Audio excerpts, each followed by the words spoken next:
કેમ છો મિત્રો? પરિસ્થિતિ કેવી હશે એ આપણા હાથમાં નથી, પણ પરિસ્થિતિનો સામનો કેવી રીતે કરવો એ આપણા હાથમાં ચોક્કસ હોય છે. હા મિત્રો, કારણ કે દરેકના જીવનની અંદર સમય જેમ બદલાતો રહેતો હોય છે, એવી રીતે કદાચ પરિસ્થિતિ ઘણા લોકોના જીવનમાં બદલાતી રહેતી હોય છે. ઘણા લોકોના જીવનમાં આપણે જોયું કે ઘણી વખત બહુ સારી રીતે ચાલતું હોય અને કદાચ જો સમય ખરાબ આવે તો એની પરિસ્થિતિ પણ બદલાતી હોતી હોય છે.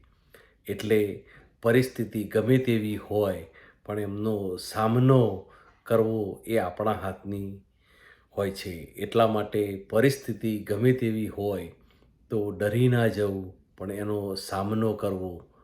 Thank you. આભાર.